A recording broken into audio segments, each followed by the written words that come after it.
एक बार फिर से स्वागत है। अब तक हम कर चुके हैं 6 चैप्टर लाइन्स एंड एंगल्स में 6.1 एक्सरसाइज और कुछ बेसिक कंसेप्ट।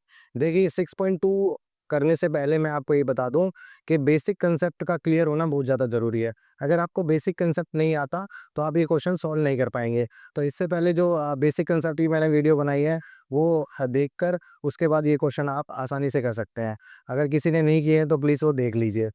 अब हम आगे स्टार्ट करते हैं 6.2 एक्सरसाइज कैसे करनी है। देखिए फर्स्ट क्वेश्चन आ गया है आगे। कहता है find the values of X and Y that show that A B is parallel to C D.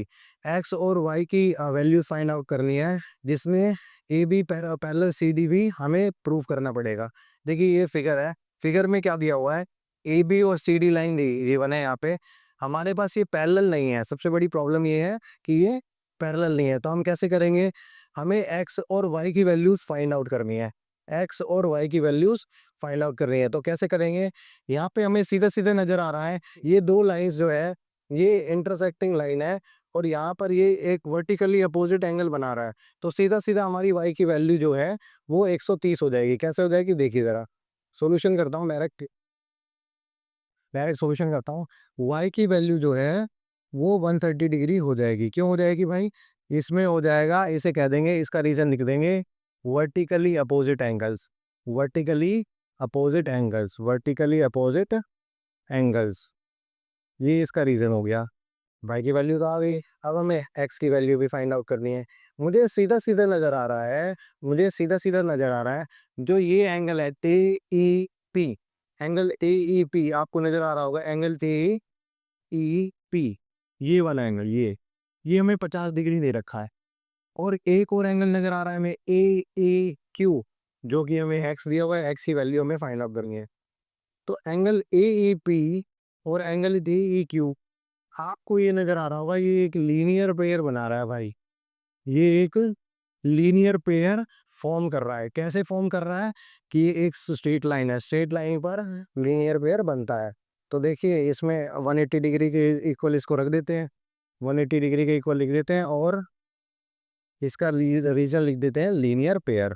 इसका रीजन लिख देते हैं लीनियर पेयर। उसके बाद देखिए एईपी एंगल जो है वो 50 डिग्री दिया हुआ है। एईक्यू हमें निकालना है, एईक्यू हमें फाइंड आउट करना है। तो कैसे होगा, एईक्यू फाइंड आउट तो करना है। एईक्यू की जगह आप एक्स लिख सकते हो। वैसे पहले मैं इसको ट्रांसफर कर इधर से इधर ट्रांसफर कर देता हूँ, उसके बाद लिख लेता हूँ। एईक्यू की जगह एक्स लिख लिया। ये हो गया 180 माइनस 50, तो ये हो गया भाई 130। ये हो गया 130। वाई की वैल्यू भी फाइंड आउट हो गई, एक्स की वैल्यू भी फाइंड आउट हो गई। अब एक काम और बाकी है, हमें क्या करना है, ए बी और सी डी को पैरेलल प्रूफ करना है। कैसे पैरेलल प्रूफ करेंगे, आप ये देखेंगे आप ये देखेंगे कि जो एक्स एंगल है उसकी वैल्यू भी 130 डिग्री आई है और वाई की वैल्यू भी 130 डिग्री आई है। और आपको सीधा सीधा यहाँ पे नजर आ रहा है कि ये जो एंगल है एक्स, ये यहाँ पे वाई का अल्टरनेट एंगल नजर आ रहा है। तो आप लिख दीजिए since X is equal to Y, since X is equal to Y and also forms the pair of alternate angles, pair of alternate angles, क्योंकि ये भाई अल्टरनेट एंगल्स बना रहे हैं आपस में। कौन सा एंगल बना रहे हैं, अल्टरनेट एंगल। देखो ना ये वाला एंगल, यानी पेयर ऑफ अल्टरनेट एंगल्स अगर इक्वल होगा तो लाइंस पैरेलल होगी। जब आपको पता है भाई जब लाइन पैरेलल होती है तो pair of alternate angles equal होता है। तो अगर अल्टरनेट एंगल इक्वल होगा तो लाइंस पैरेलल होगी। तो इसी वजह से therefore A B is parallel to C D, A B is parallel to C D. तो इस तरीके से ये क्वेश्चन करना है। अब चलते हैं हम नेक्स्ट क्वेश्चन की तरफ।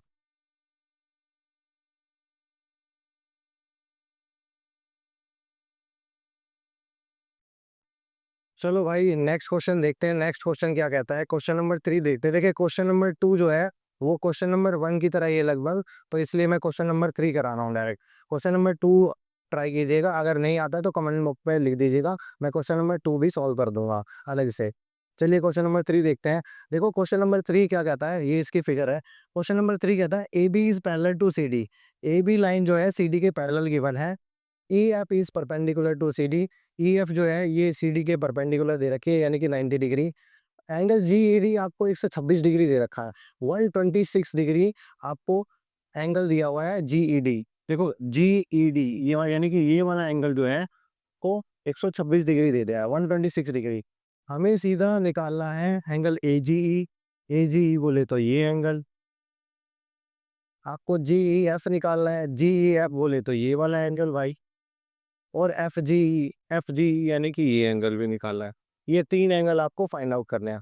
देखो कैसे भाई, ये सबसे पहले मेरी नज़र जाती है कि आपको सॉल्यूशन करता हूँ। आपको दिया हुआ है एंगल जी ई डी जो है वो 126 दे रखा है भाई, 126 डिग्री दे रखा है। देखो क्या करेंगे, आप ये देखिए ये दोनों लाइन, इन दोनों जो लाइन है ये पैरेलल है। अगर ये दोनों लाइन पैरेलल है तो आप देखिए ये एंगल जो होगा ये इस एंगल का अल्टरनेट एंगल होगा, अल्टरनेट एंगल होगा। देखिए ना, जी लाइन जो है ये इसकी ट्रांसवर्सल लाइन है। दो पैरेलल लाइंस को जी लाइन काट रही है, ट्रांसवर्सल ट्रांसवर्सल लाइन बोलेंगे इसको। तो ये एंगल जो होगा वो इसके इक्वल होगा, पेयर ऑफ अल्टरनेट एंगल। तो हम डायरेक्टली लिख सकते हैं क्या, angle A G E equal to angle G E D. Reason में क्या लिखेंगे, alternate angle. Alternate angles, pair of alternate angles लिख लीजिए या अल्टरनेट एंगल्स लिख दीजिए, एक ही बात है। तो इसी वजह से तो एंगल ए जी जो होगा, एंगल ए जी जो होगा वो भी 126 डिग्री हो जाएगा। तो ये तो रही एंगल ए जी की बात। अब दूसरे एंगल को देखते हैं। दूसरा एंगल है एफ जी ई, ये वाला फाइंड कर। अब आपको सीधा सीधा यहाँ पे भी नजर आ रहा है भाई, आपके पास ये वाला एंगल आ गया। आपको ये फाइंड आउट करना है। आपको ये सीधा सीधा नजर नहीं आ रहा, ये एक लीनियर पेयर बन रहा है। ये एक लीनियर पेयर बन रहा है। देखिए ना, ये ए बी लाइन सीधी है, स्ट्रेट लाइन है। तो स्ट्रेट लाइन पे क्या बनता है, लीनियर पेयर बनता है। तो लीनियर पेयर बन रहा है तो यहाँ पे इनका एडिशन हम कर देंगे। कैसे कर देंगे कि angle A G E plus angle F G E plus angle F G E is equal to 180 degree. Reason में लिख देंगे लीनियर पेयर, रीजन में लिख देंगे लीनियर पेयर। ये थोड़ा शॉर्टकट में लिख दिया है, तो आप भी शॉर्टकट में नहीं करेंगे। शॉर्टकट में करेंगे तो मार्क्स काट लेगा एग्जामिनर। तो ये एक ए जी की जगह 126 आ गया। एफ जी ई आपको फाइंड आउट करना था, एफ जी ई आपको फाइंड आउट करना था। तो एफ जी ई कैसे निकल जाएगा, एफ जी निकल जाएगा 126 को मैं राइट हैंड साइड ले जाऊंगा। कैसे, माइनस में। 126 माइनस हो जाएगा 180 में से, तो कितना आ जाएगा 126 में, 126 माइनस होएगा तो 80 में से ये आ जाएगा भाई 54 डिग्री। तो ये एफ जी ई की वैल्यू आ गई, एफ जी ई आ गई। अब एंगल रह गया हमारा जी ई है। क्या रह गया, जी ई है। जी वाला एंगल तो मुझे और भी आसान लग रहा है। आप ये देखिए, एफ जी ई डी आपको गिवन है, जी ई डी आपको गिवन है। आपको निकालना है जी ई एफ। आपको ये पूरा एंगल दिया हुआ है और आपको सीधा सीधा नजर आ रहा होगा एफ ई डी भी दिया हुआ है 90 डिग्री। आप ये वाला एंगल ही निकाल सकते। अगर आपको एफ ई डी यानी कि ये एंगल दे रखा है और ये पूरा एंगल दे रखा है, अगर इस पूरे एंगल में से मैं इतना माइनस कर दूं तो ये नहीं आ जाएगा, आ जाएगा। सीधा सीधा यहाँ करके दिखा देता हूँ कैसे। लिखेंगे angle G E F, G E F angle लिखेंगे, angle G E F is equal to, मैं डायरेक्ट लिख रहा हूँ, angle G E D, G E D में से हम माइनस कर देंगे 90 डिग्री का एंगल एफ ई डी को, एंगल एफ ई डी को, एफ ई डी को माइनस कर देंगे तो कितना आ जाएगा, कितना आ जाएगा, डायरेक्ट माइनस कर दीजिए। 126 में से 90 माइनस कर देंगे तो भाई 36 डिग्री आ जाएगा। ये एंगल भी फाइंड आउट हो गया। तो इस तरीके से ये क्वेश्चन करना था। अब हम चलते हैं नेक्स्ट क्वेश्चन की तरफ।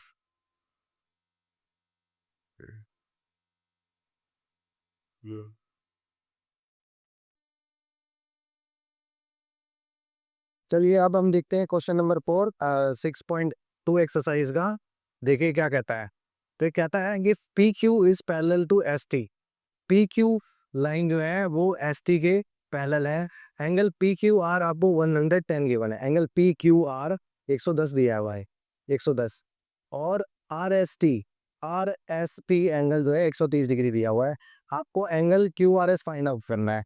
मतलब कि ये वाला एंगल आपको निकालना है भाई, ये वाला एंगल निकालना है। कैसे निकालेंगे एंगल क्यूआरएस? क्यूआरएस एंगल कैसे निकालेंगे? देखो ये क्वेश्चन जो है कॉम्पिटिटिव एग्जाम्स में भी बड़ी क्लासेस में पूछा जाता है। कॉम्पिटिटिव एग्जाम जो होते हैं उनमें भी ये पूछा जाता है, तो ये क्वेश्चन काफ़ी इंपॉर्टेंट है, आप ध्यान से समझिएगा। देखो क्या कहता है कि 110 डिग्री यहाँ पे दिया हुआ है, 130 डिग्री ये दिया हुआ है एंगल, हमें एंगल क्यूआरएस निकालना है। यहाँ पर हमारे पास कुछ ऑप्शन नहीं है, हमारे पास एक ही ऑप्शन है कि हमें कंस्ट्रक्शन करनी पड़ेगी। कंस्ट्रक्शन कहाँ करेंगे? आपके पास कई सारे ऑप्शन है, मैं सिंपल सा ऑप्शन ले लेता हूँ, हम यहाँ पे कंस्ट्रक्शन कर लेते हैं। हम क्या करते हैं, ये एक पैरेलल लाइन ड्रॉ कर लेते हैं, इसका नाम लेते हैं एल एम, इसका नाम ले देते हैं हम एल एम। हमने क्या किया, इन दोनों पैरेलल लाइंस के और साथ में एक और पैरेलल लाइन ड्रॉ कर दी जिसका नाम है एल एन, कंस्ट्रक्शन कर दी, कहने का मतलब ये है। तो अब आप ये देखिए, अगर P Q line L M के पैरेलल होगी, अगर P Q line L M के पैरेलल होगी, अगर P Q line L M के पैरेलल होगी बाय कंस्ट्रक्शन, मैं लिख देता हूँ यहाँ पर सॉल्यूशन में, P Q is parallel to L M, P Q is parallel to L M. तो देखिए एंगल पी क्यू आर जो गिवन है, एंगल पी क्यू आर जो गिवन है, उसके साथ में ये एंगल जो गिवन है इसका नाम क्या होगा? L R Q. क्या नाम होगा? एल आर क्यू, या क्यू आर एल भी लिख सकते हो, क्यू आर, इसको कैपिटल ले लेता हूँ, मैं कैपिटल लिख देता हूँ, ये कैपिटल हो गया भाई, क्यू आर एल। तो आप ये देखिए ये एक ट्रांसवर्सल लाइन है, ट्रांसवर्सल लाइन के एक ही तरफ के एंगल्स का सम 180 डिग्री होता है, सबको पता है। जिसने बेसिक क्लास देखी है, बेसिक कंसेप्ट समझा है, उसको सबको पता होगा कि दोनों एंगल्स का सम 180 डिग्री होगा। तो कैसे करेंगे? इसमें लिख दिए, इसमें हम टॉपिक इसका रीजन लिख देते हैं, क्या हो जाएगा? इसमें लिख देंगे ट्रांसवर्सल लाइन प्रॉपर्टी, थोड़ा शॉर्टकट में